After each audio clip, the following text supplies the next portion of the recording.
Coming up towards 5 minutes after 7 o'clock in Trinidad and Tobago as we move into what should be a lighter second hour of morning edition, but hopefully an interesting one as well. We hope that you stay with us right the way through to 8 o'clock when we will repeat our news headlines for you, because it's time to return to Trinidad Bhojpuri, because this is our 2022 edition with Dr. Visham Bimal as we commemorate Indian Heritage Month. Remember, we're all counting down towards May the 30th, Indian Arrival Day. I think I mentioned erroneously that Indian Arrival Day is the Sunday. It's actually the Monday, so it's still Monday holiday, but it's actually the Monday, May the 30th, and it will be a public holiday, of course.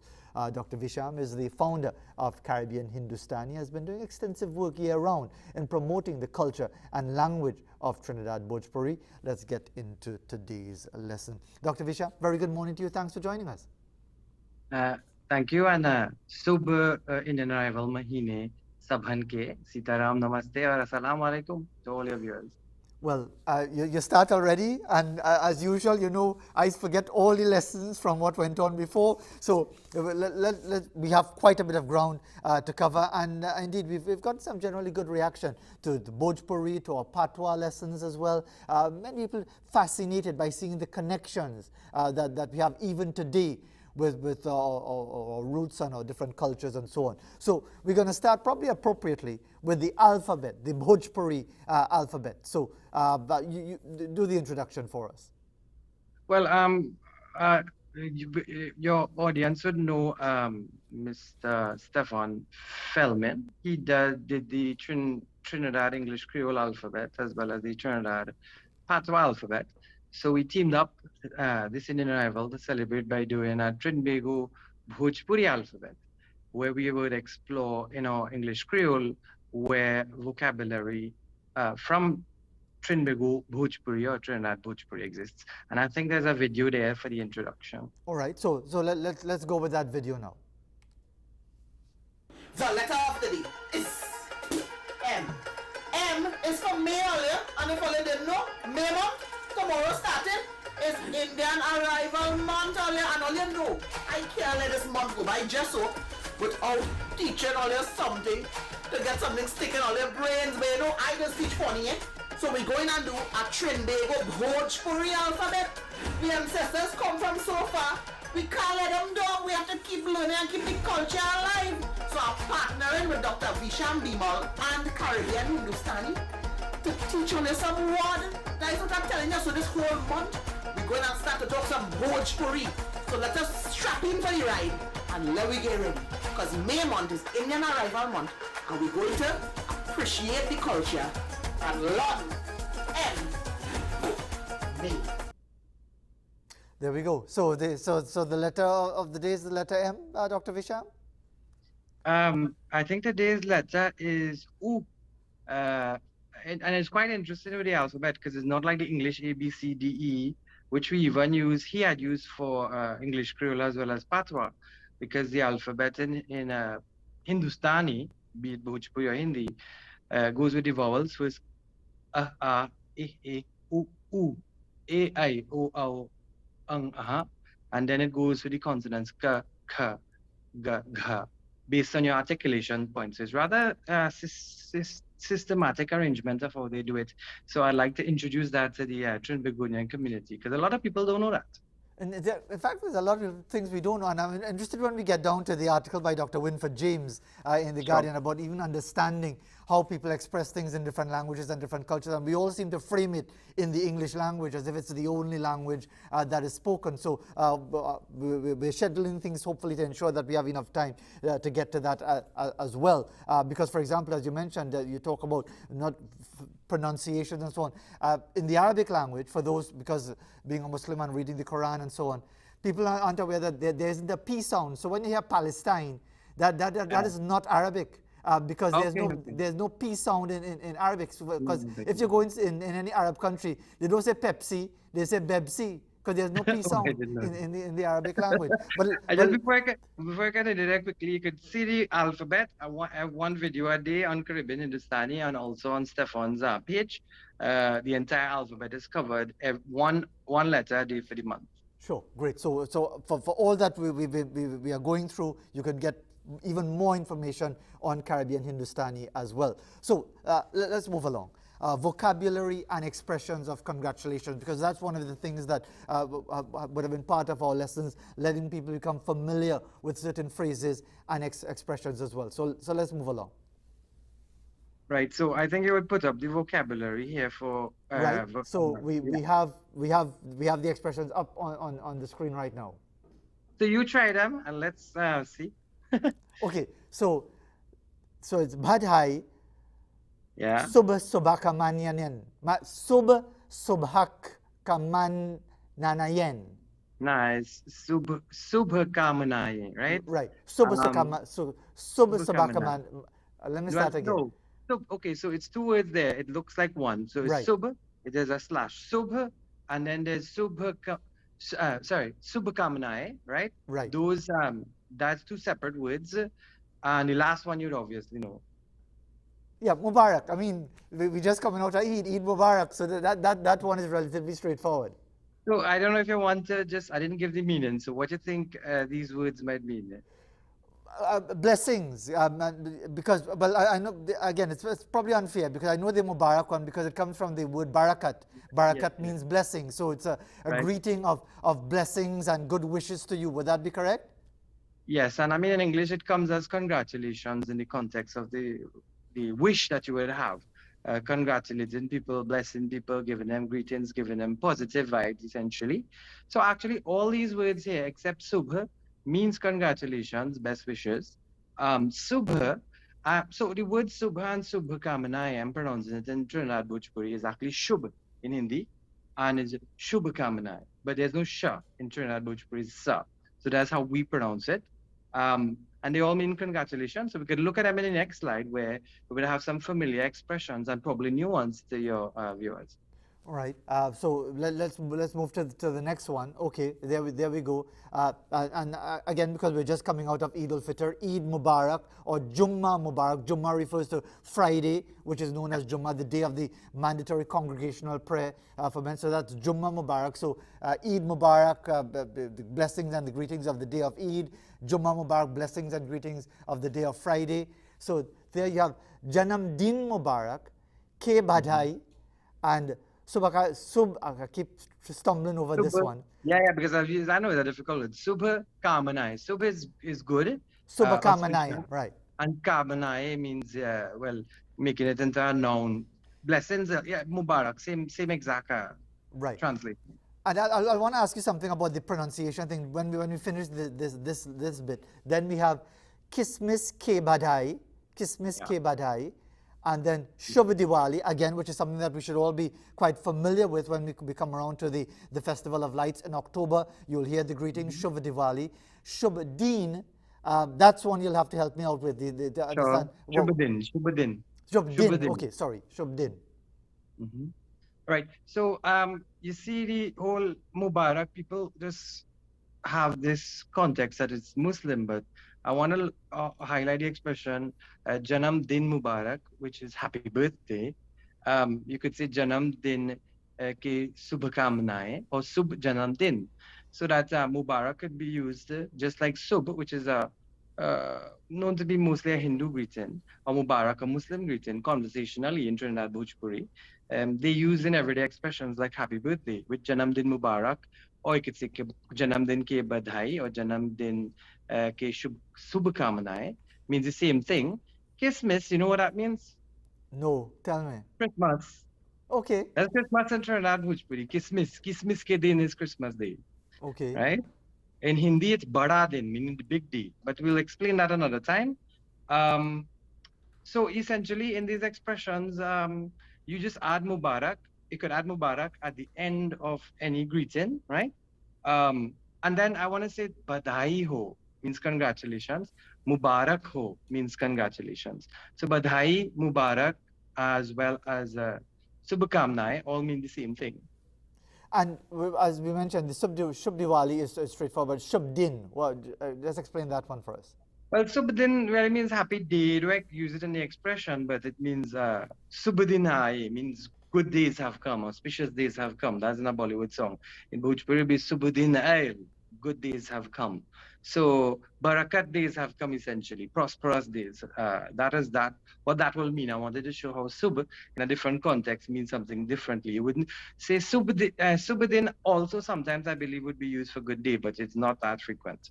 And before we move to the proverb, just on the issue of pronunciation, because again, we are so anglicized that from the Yeah. time we see something different, people start to get like how would you advise students, for example, or even journalists, when they see a name? Because from the time you say Mutaya Muralidharan or Bhagwat Chandrasekhar, people say, oh God, how will I could pronounce that? But how, as far as like Well, Subhakamanayan, as I far have, as breaking I down think the syllables so that you could pronounce it I properly? need the help.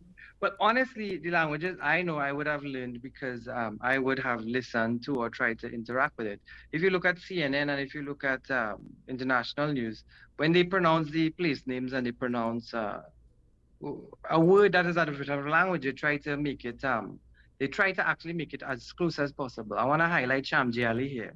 We do a segment called Hindi Samjana on our popular radio station, and he's a announcer I respect, a media person, because he actually looks for the pronunciation of the word. Sometimes he calls me and says, Visham, you could let me know how this word is actually pronounced. Um, that's because different languages pronounce syllables differently, and sometimes they have sounds. I will do a quote by Dr. Joanne Ferrer when we do the next segment, because it bears on this whole issue of the differences in language, and we call them. What we look at just now is how in one language you have one word, and in another language you have another word that sounds exactly the same, or homophone.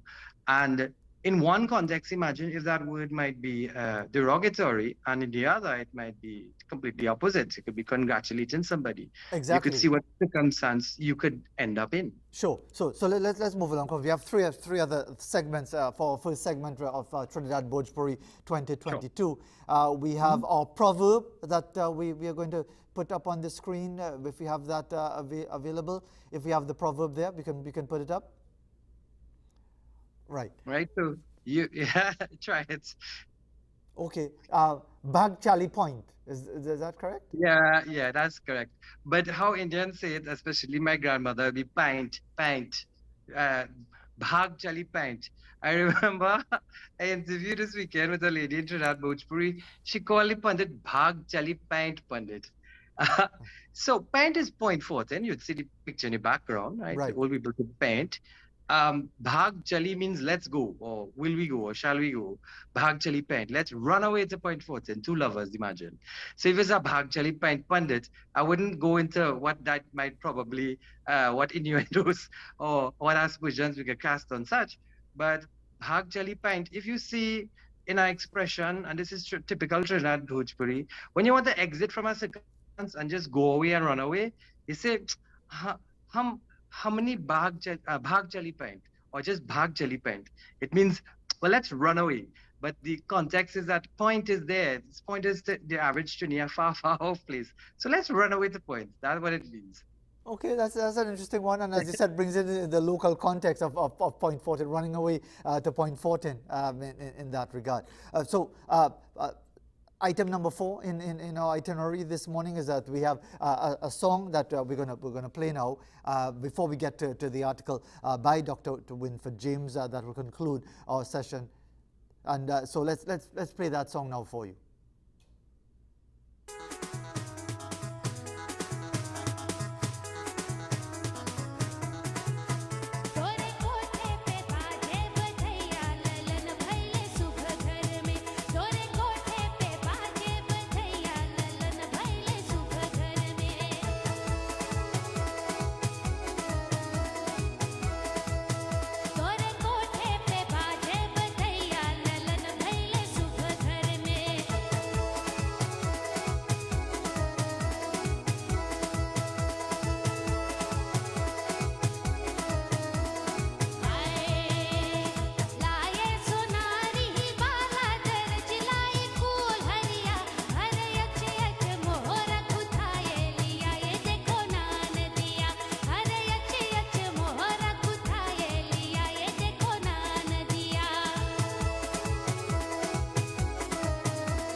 Just a bit of it. It runs on for 4 minutes, Dr. Visham, and time doesn't allow us to play it in its entirety. But just give us the context. Right. So there's a part. So it's Tore Kothe pe baje badhaiya lalan bhaile subh gaye mein. Again, the use of subh here, right? This is actually a congratulatory song. It comes from the songs that like Sohar, where we have Chatti Barahi days, we usually would sing them, where, I mean, there's sanskars or rites of passage that Hindus do. So the song is congratulating at the auspicious house. Tore Kothe, on your kothe or hall, in your hall, or the main room in your house, Kothe Kothe pe baje badhaiya. Baje means to play, badhaiya, badhai, which we just looked at, rings out congratulations. Baje badhaiya lalan bhaile subh gare mera. The child is born in its auspicious house.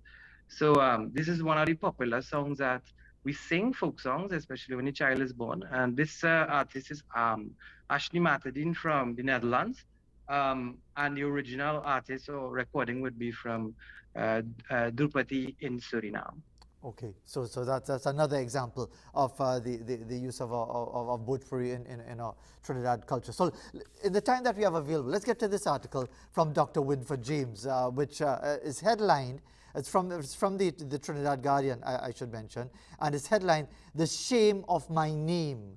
And he talks about, for example, someone mentioning that Hardik Pandya has a sexy voice, and then he went into the issue of the name Hardik, and talks about someone else with the name Vishal Dixit, and again asking why people would give their children names like that, which in the English language sounds so suggestive or so vulgar. What is your perspective? Well, I want to quote Dr. Joanne Ferrer here from the linguistics department. You would know Dr. Ferrer because she came on the Pathway Initiative. The human voice apparatus is the same for all human beings. Therefore, there's a limited number of possible articulations. It is no surprise then that same articulations come together to form similar structures, meaning words across languages, but the meanings are different. So let's look at some of the examples he used here. And then it's clear from the article that he doesn't appreciate, well, I mean, the whole etymologies of Hindustani, Bhojpuri, Hindi words. So there are 4 names here. So the word is Dikshit. Dikshit meaning, so the word Diksha. Diksha means initiation. So we have a ritual called Guru Diksha, where the Guru whispers a mantra in the ear of the initiated student when we take what we call Bal Brahmachari Ashram, or we take on that life of a student, the Guru-Shishya relationship. So a Dikshit is a person who is initiated by a Guru and now takes on that course in life. The other one is Hardik, right? Hardik. Hardik, you say Hardik Shubhkamnaएं, heartfelt congratulations. Hardik actually comes from the word Hriday in Sanskrit, which means heart. So Hardik means heartfelt, right? His reference, I believe, was Har meaning every, but Har meaning every is that root from Persian. Each of these words have different roots and etymologies, as you would see. The other one, Harpreet. Har actually in this context is the name of God in an old Indian tradition, and Preet means beloved, so one who loves God. And the other one I want to give is Harshit, Harshit, which is Harshit, which is Harsha in Sanskrit, which means joy. So Harshit means joyful, or one who's joyful. So at the end of the day, when we look at these homophones, we must bear in mind and easily we could use them, as you would see highlighted in the article, we could use them to denigrate or to disparage a population if we don't know the correct information. And we need to know the correct information, and that's part of the initiatives of Caribbean Hindustani, which is to appreciate and don't utilize our differences to divide us, but similarities as well as knowledge and appreciation of each other to bring us together. I hear you on that, Dr. Visham. And actually, when I'm reading this for the first time, I'm actually surprised that Dr. James, who I know to be an educated person, would have such a narrow-minded perspective because this assumes that we are all servants of the crown, that we all Yeah, speak only English, and everything is framed in an English context, and therefore somebody in Sulawesi in Indonesia should make sure that their child name sounds proper in English, even though they have no understanding of the English language. And even his comparison of these situations there with this one, he used to contrast. The circumstance sociologically is different. So as an intellectual, you should make sure you have your appropriateness in the comparison. I mean, they must be similar and not completely different situations. I have to say, I'm really surprised, because it reflects a narrow-mindedness that I didn't expect from Dr. James. But thanks very much for taking the time. Dr. Visham, that concludes our first lesson in Trinidad Bhojpuri 2022. You can get all the information as well, and even more, on Caribbean Hindustani. Thanks very much for being with us this morning. And thanks for the opportunity. You're more than welcome. It's our weekly series in the month of May leading up to Indian Arrival Day. Yeah, it's something that you see it all the time. That people say, how he named that? Well, it ain't English. And whether it sounds weird to you or not, it's kind of irrelevant. But we are so colonialized. But as we go to the break, we have something to show you. It's a marigold flower captured in Morva with a monarch butterfly on it as well, as we head to the break.